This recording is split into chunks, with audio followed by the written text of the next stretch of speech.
In today's video, I'm going to teach you how to cancel your Calendly account. If you're looking to move on from using Calendly or simply no longer need an account, these clear steps will help you do just that, effortlessly and efficiently. To start, open your preferred web browser and navigate to the Calendly website. The URL is straightforward. It's simply calendly.com. Once you're there, head to the upper right corner of the page where you'll see a Login button. Click that, and you'll be presented with several options for logging in. You can either enter your email and password, or you have the convenient option to log in using your Google or Microsoft account, if you've linked one of them with your Calendly account. For today's demonstration, I'm going to use Microsoft to log in, but feel free to choose the option that best matches how you usually access Calendly. Once you're logged in, and at your homepage, direct your attention to the profile icon. Clicking on it will present a drop-down menu, and from there, you'll want to click on the Profile option. This section contains all your personal settings and account information. Now, the important part here is to scroll all the way to the bottom of this page.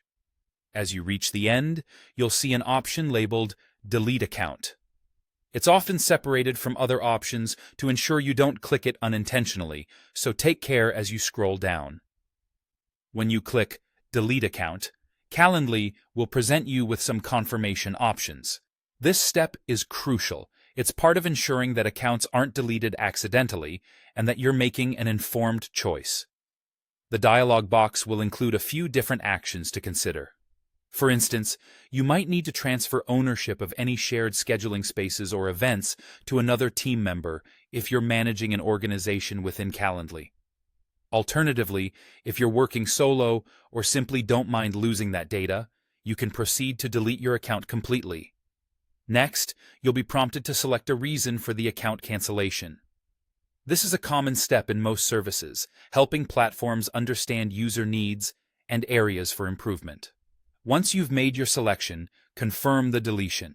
Remember, once you proceed past this point, the deletion will be final.